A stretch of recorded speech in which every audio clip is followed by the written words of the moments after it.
Good morning, everyone, and welcome to the Rangers Review morning briefing for Wednesday, the 27th of March. I'm Derek Clark, and I'm joined this morning by Joshua Barry. How's it going, Joshua?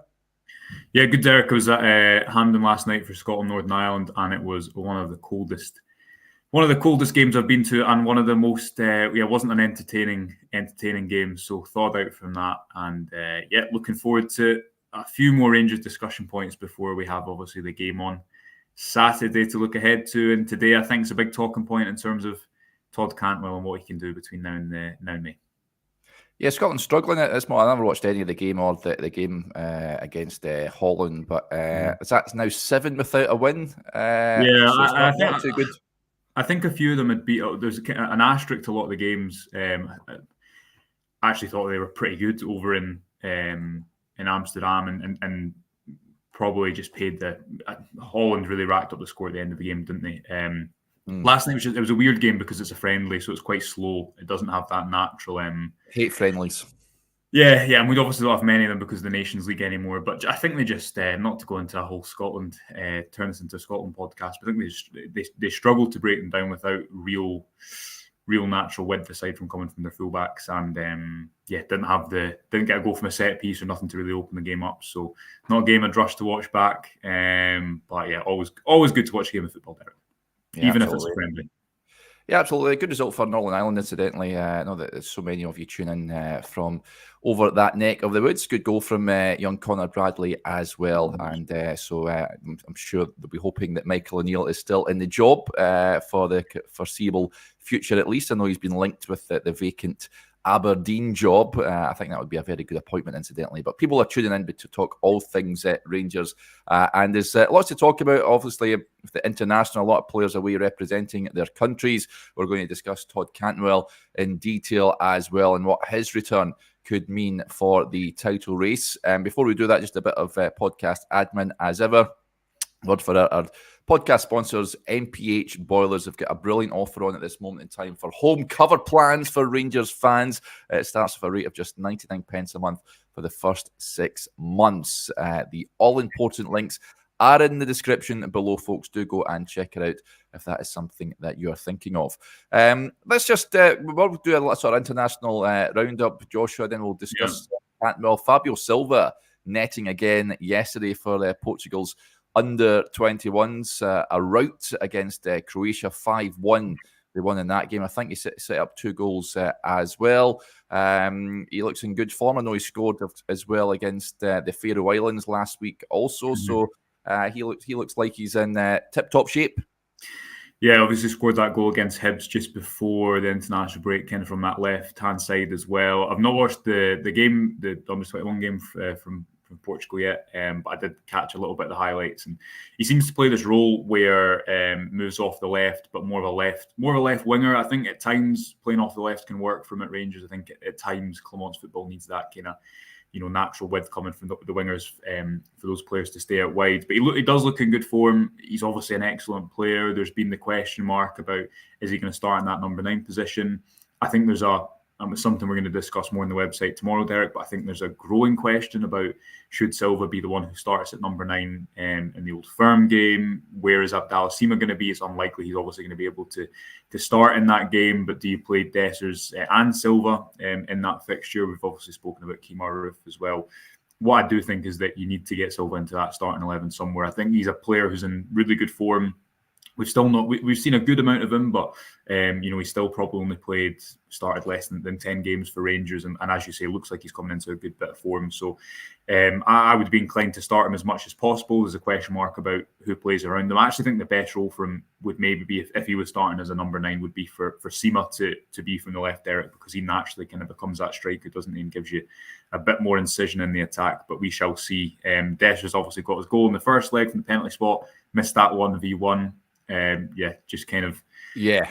Don't think we learn much about Dessers from game to game. Still, he still has that goal scoring record we spoke about the other day, where he is scoring at a higher rate than anyone since Clermont arrived. But there is that question mark about big games, understandably. So expect that to be a big talking point in the week leading up to the Old Firm. Yeah, it was one of the first things I seen when I popped my phone on this morning. Dessers running through on goal and blazing the ball over the bar. Oh, how we've seen that so many times before. Let's hope he's, as Stuart says, saving the goals for Saturday. But yeah, he really, Derek, he's a first. He needs to finish first time. He's one of these players who, you see, if you think of his goal against going through on goal, Joshua, I have no confidence he's going to score goals, which is really, really bad. You see, if you think back to the Ross County game, where Dessers probably scored the two most difficult chances in that half and missed two or three easier chances. I think when he has time, he loves to do that chop back onto his other foot, which obviously worked the way at Real Betis. When he has time to finish, I think he overthinks it. The Old Firm is a perfect example of that, and I totally agree with you. When he is bearing down on goal, I always think he's going to overthink it here. But when he doesn't have time, when he has to finish first time, normally from a cross, a lot of his goals actually have been first time. He's overperformed his expected goals since Clement came into the club. So he's just a really interesting player because I agree with you. As I've said, I would be inclined to start Silva up top if he can work it on the left-hand side with someone else coming in there, perhaps for the Old Firm game. But it looks like Dessers is going to be that number 9 between now and the end of the season. Yeah. And he will score. He'll score especially at Ibrox. But I agree with you, in the big moments, one-on-one, I don't think he instills a lot of confidence at the moment. No, he certainly does not. Other players that were away, Rabbi Matondo was an unused sub as Wales were knocked out on penalties in their playoff last night, so they will not be going to the Euros. Poland will be going in their place. Just trying to think if there's any others. Yanis Hadji scored for Romania. Yeah. They lost to Colombia last night. Setting up an interesting chat tomorrow, folks. Want to keep an eye on with a Romanian journalist close to Yanis over there in Romania, just to get an idea of what the expectations are of him at the Euros and his club career going forward as well. I'm just trying to think off the top of my head. Anyone else? John Suter, did he come on last night, Joshua? No, Suter, he obviously came on the left side of a back three away in Amsterdam last Friday night, so probably not his favoured position. Don't think it his best 20 minutes, but he came on. He didn't come on last night. Obviously, Jack wasn't involved in the Scotland squad. You had McKinnon, King, and Devine were all with under 21s. I know King started the game last week. I think it was Kazakhstan? It was against, with Devine and McKinnon coming off the bench. Yeah. Obviously, discussed Cole McKinnon yesterday. Ridvan got injured upon, as we all know, upon his start for Turkey. Not hundreds to report from the international roundup. Rabbi Matondo not coming on. It's a positive that he's back, because it gives you a little bit of depth out wide. I guess the big two is Rangers' two striking options, Silva and Dessers, as discussed. Yeah, and of course, Rosber Cosland wasn't risked by Michael O'Neill last night as well, which was good to see, keeping him wrapped up in cotton wool for Rangers as we return to action this coming Saturday. I've got to say I'm pleased that the international break is over and the players will now be returning to Rangers. And one player who made a return from injury just prior to the break, Joshua, was Todd Cantwell. He came on against Benfica. Couldn't influence the game, unfortunately. Understandable, considering he's been out for a good few weeks. I think it's going to take him a wee bit of time just to get up to speed and recapture that form he was in prior to his injury, when he was pretty much kicked off the park up at McDermott Park against St Johnstone. But his return, how big an impact could that be with the final games of the season on the horizon? Well, yeah, I think pretty big. He was coming. It felt like he was starting to really kick into gear this season, and we did a video on it. We've got 2 articles linked about it in the description, whereby Cantwell, obviously everyone knows how it started under Clement. Everyone remembers that Aris substitution. I wrote an opinion piece the week after, and I said that I thought Clement actually dealt with the situation well, because he put him back into his favoured position at number 10 on the Sunday after. I think it was that home game against St Mirren, and since then Cantwell has gradually improved. Had that disappointing performance in the Old Firm game. We spoke about it at the time, but I do think it's important to mention that he'd missed the game away at Real Betis for personal reasons, so we never know exactly what's going on there. I think it's an important consideration. But yeah, from 2024, he scored 5 games in a row almost. Or he scored a good number of goals at the start of the year, and I just thought that he was starting to adapt more to what Clement wanted. When he had that moment against Aris where he lost the ball in the build-up, there was discussion as is he disobeying the manager's decisions? Is he just taking matters into his own hands? And I think that missed the point. Cantwell, as a player, he's a real. I think he's an individualist, a bit of a maverick. That's not to say he doesn't work hard at all. It's quite the opposite. Everyone's seen that over his year at the club. But he is a player who you can't take the positives of what he does, which is risk things, try things that you don't think of, take responsibility in games. You can't get that without the negative sometimes, which is that he's not always going to maybe play the coordinated patterns, or he's not always going to stay exactly where he should. So for me, it's been a bit of a marrying of him having to adapt to what Clement wants, which is staying in the opposition half more and trying to attack the box more. You think of his goal against Aberdeen, and trying to be a bit more direct. But then also, and actually probably the St Johnstone game where he got injured, Derek showed this for me, he can really help Clement's football because of his ability to receive in difficult areas and play through the pitch. So felt like we were just starting to see the best of Cantwell before that injury, which was really unfortunate. The positive that it hasn't been long. And now you look at that number 10 position with Tom Lawrence having played well, had the best spell of his Rangers career so far, and it starts to look a little bit stronger. There's the option of potentially, I don't think this will happen, but Cantwell has played off the left at points in his career as well. I don't think that role would necessarily suit him under Clement, but it just gives him a little bit more depth, a few more options. And as mentioned, I do think we were starting to see the best of him in this system just before that injury. So a real positive that he was obviously back for that Benfica game. And you'd imagine maybe he will start because he's not been away with the international break. Maybe he will start against Hibs. And I guess there's a question mark about who does start off the left with Matondo back, with Cantwell back, and obviously the Silva Dessers debate that is ongoing. Yeah, absolutely. Lots of points coming in on Cantwell. JD says Cantwell won't be match fit for at least 5 games. And good to have Stephen Purden messaging in as well. He messaged, I seen his tweet yesterday, which made me smile when he was watching the show alongside myself, you and Stevie yesterday, Joshua. But he says, good point as well. He says, morning guys, Cantwell or Lawrence, who's the better number 10? Tom Lawrence, for me, it's his jersey to lose, Joshua. That begs a question, how do you fit Todd Cantwell and Tom Lawrence in the same sides? Or is it going to be a case of, like you just mentioned there, Dessers and Silva, perhaps? Dessers' Roof sharing responsibility up top. Will Cantwell and Lawrence be sharing that sort of number 10 role between now and the end of the season? Just on the previous point, I mean, I don't know what you think, but if he's only been out for 3 weeks, I don't think it will take him 5 games to build up match sharpness. It's not as if Cantwell's been out for, since the start of the year. Maybe, yes, it will take him a bit of time, but I'd expect him to be pretty ready to go for the Hibs game coming up. Personally, who's a better number 10? I think they're different. I'd play them both at home. That Ross County game and the Hearts game, I know, was Cantwell injured by the time Rangers played Hearts at home? He was. But the Ross County game where Rangers won 3-1 with Lawrence in that slightly deeper midfield position. Diomandé's obviously in that discussion as well. But at home, I'd be inclined to play them both in the midfield when the time's right. The Aberdeen game was the exact same. Because I quite like Lawrence in that deeper position. Because he tries things and he doesn't just pass sideways and he breaks lines and he gives you that. He actually has played as the deepest midfielder at points. Again, expect Diomandé to play more often than not in the midfield. But my guess would be they'll sometimes play together at home, and away from home it will be alternated. Again, we're speaking about the impact of the bench and the importance of that.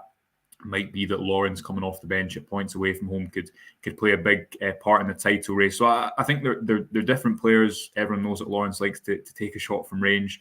He probably is one who's going to try passes from distance a little bit more as well. But there's actual depth in that number 10 position and the midfield now, which Rangers did not have anything resembling depth in the midfield just before Christmas. So that's a positive. Would like to see them both in the midfield in home games in particular, because that Ross County performance, I think, is the template for what Clement's football could look like at Ibrox. Yep, good question, Stephen. Cheers for that, buddy. We'll need to get you back on the show at some point as well. It's been certainly a long time since we've had you on. Some points coming in just on Lawrence and Cantwell. JD says 100% Derek Lawrence for me, but would play both. Ian Thompson with a differing view. He says, I think Cantwell on his day offers a bit more just now. It's just about what his fitness is like, I think. But it's an interesting point playing them both against Hibs coming up. Listen, I think Tom Lawrence has been surprising most with the amount of minutes that he has been playing lately. Perhaps the manager has been forced into playing him so much because given the lack of options at this moment in time. But he's stood the test so far, and let's hope he can remain fit between now and the end of the season, because like Cantwell, Joshua, he could be another big player for Rangers, and they're going to need a lot of those with the games that are coming up. Yeah, and his goal away in Benfica, probably just on the thinking what suits who suits Clermont's football better. As mentioned, I think that Cantwell in that St Johnstone game, it was a good example of when Rangers sometimes are quite direct back to front, especially away from home.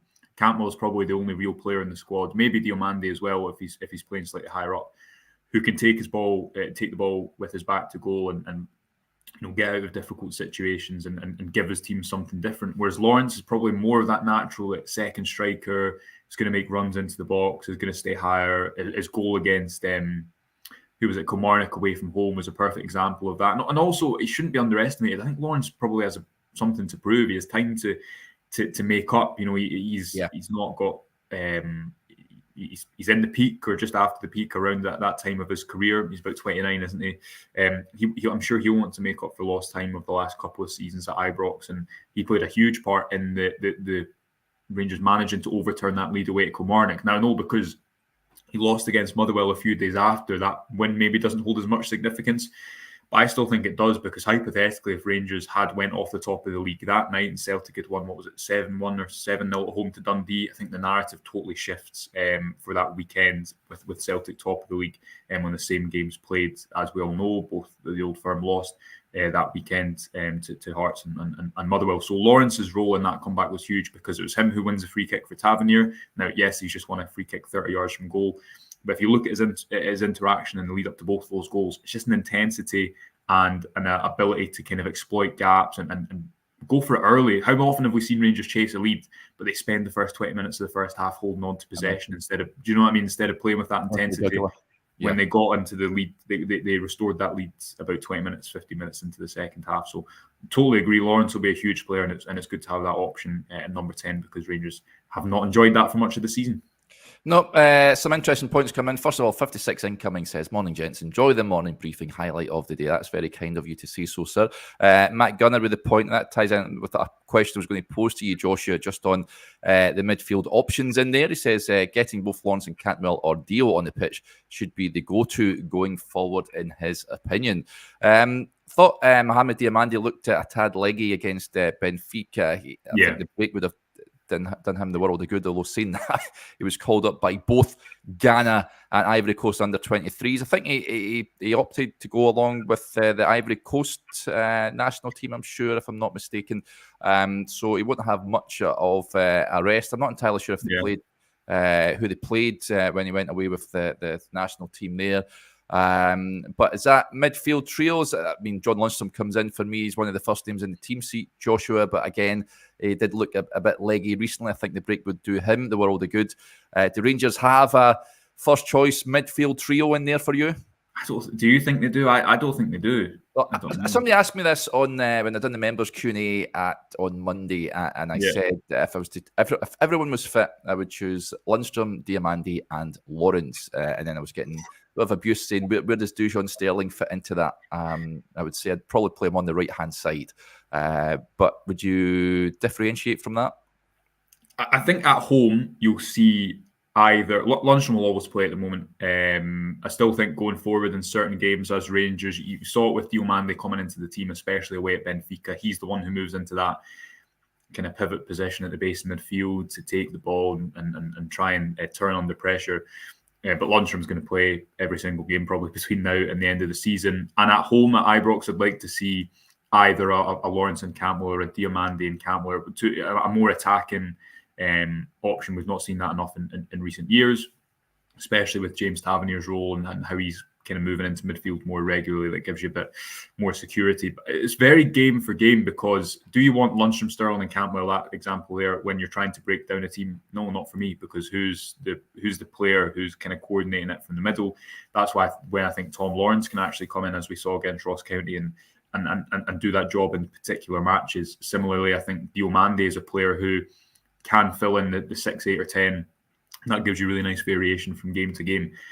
Clement, for me, doesn't really have a strongest starting 11 at the moment, and that's for two reasons. One, he's not had the ability to build up fitness, as he's routinely discussed, the type of fitness that he wants, whatever that means to his situation. So he has to change players regularly. He's not got. He referenced like the 5 players: Tavernier, Goldson, Suter, Lundstram, and Jack Butland, who could play 3 games at that intensity. So a game at that intensity every 3 days. He doesn't have that throughout the team, so he's had to change pretty regularly. But with the amount of games, I don't know if it's realistic to have like a strongest starting 11 now, and you're making, I guess, adaptations and tweaks for the opposition. We've seen Dujon Sterling play absolutely everywhere. If Ridvan Yilmaz is or was to miss the Old Firm game, I would probably put Dujon Sterling at left back. Would you? Yeah, I think so, because they can play anywhere. Yeah, he can. I think he can play anywhere, and I think if you play a high and wide fullback like Barisic, it impacts the dynamic of the team a lot. Whereas if you play Sterling, he can naturally move into the midfield quite comfortably and probably occupy similar positions to Ridvan Yilmaz. So I think it disrupts the team a little bit less. And you need to play. What I do agree with that comment is, in the big games like an Old Firm game, when you're going away to difficult venues, Dujon Sterling needs to be in the team. We still obviously don't know what his quote unquote role is going forwards, but I think it's going to be a very game to game basis, just because purely of the amount of football that has to be played still between now and the end of the season, even if Rangers are out of Europe. But I mean, what about you? Would you play Barisic over Sterling? I mean, Sterling hasn't really played there, so I know it's a bit out of the blue. Was it just Eindhoven he came on at left back? It was the first Old Firm of the season. Ridvan was on the bench. Yeah, right enough. Yeah, Sterling was at left back, and then he came on there the final 20 minutes against Hearts as well. I think it depends. If you don't have a winger, then you probably do want a left footer at left back, because you need a bit of natural width. But I just think that, as we've discussed quite a lot recently, we had the extra video podcast go out last night on James Tavernier's new role, which people can watch if they want. The role of the fullback has changed quite a lot, and Ridvan and Tavernier are moving into the middle of the pitch a lot more frequently, and that's not Barisic's game. So I just wonder how that would impact the team's dynamic for that Old Firm game if Ridvan wasn't to start.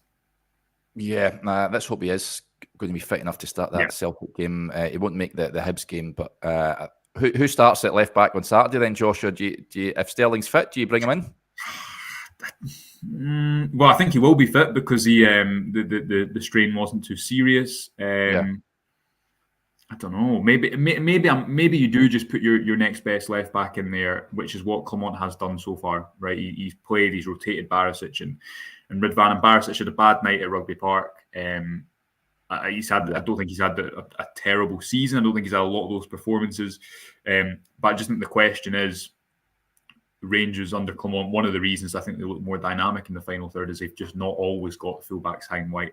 They have a bit more variation, and again, that's not natural. Barisic's natural game, so probably a bit of a decision to be made there. And also, you want to get Dujon Sterling in the starting 11 as much as possible, wherever that is. I don't always think he should be your holding midfielder at home, because I don't think it's his game to try and prize open defences and sit at the base of midfield. What do you think? I know we're going to get to our predicted teams later in the week. I don't want to take up Thursday and Friday's talking points, but if you had a clean bill of health to what we expect at the moment, with Sterling being back, with Cantwell being, him being back, Lawrence is there, what would you start against Hibs? Because although Rangers have beat Hibs quite convincingly a lot this season, Hibs are in a bit of a better moment, and you probably want the midfield. It's no gamey. Yeah, it's no gamey. They'll put up a bit of resistance on Saturday. I would play Barisic, I've got to say. I know that he's not everyone's cup of tea, and he will be leaving in the summertime. But for me, he's the second best option at left back. So I'd play Barisic there. I would play Sterling over on that right-hand side. I don't think Ross McCausland, whether he's fit enough to start the game, I have my doubts.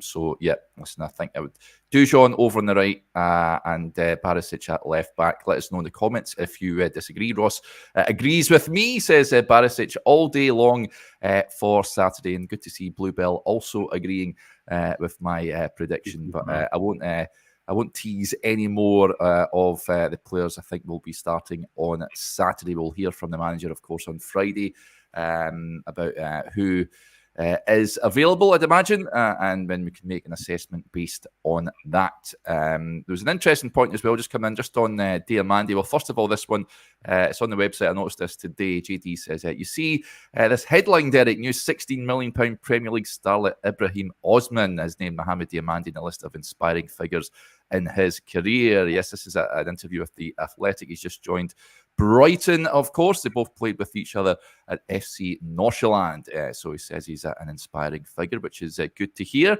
And this is an interesting comment. A comment came in for Life Mate. It says, I'm not sure if Dio is ready for the Old Firm. Would you have a slight concerns? It would be as his first derby game, Mohamed Diamandi. Joshua, would you have any concerns about starting him in that game? Nah, probably not. I don't know. I just think if a player's a good player, then get them in there as quickly as possible. I think in recent years, it's been too rare for Rangers to sign a player and they go in right away and make an impact. Diamandi's been thrown right in. He hadn't played since November. I think he's done well. Away at Benfica was one of his best performances. For me, scored those 2 goals against Hearts and St Johnstone. The only way he's going to get used to these games is by playing him in them. I would still be inclined to play Dujon Sterling somewhere in that game. I'd expect the midfield for that Old Firm game to probably be Cantwell, Diamandi, and Lundstram. And I think that Lundstram and Diamandi will likely be your midfield. Nah, it's just what I'd play Cantwell in there. I think Cantwell is. I'd probably pick him over Lawrence.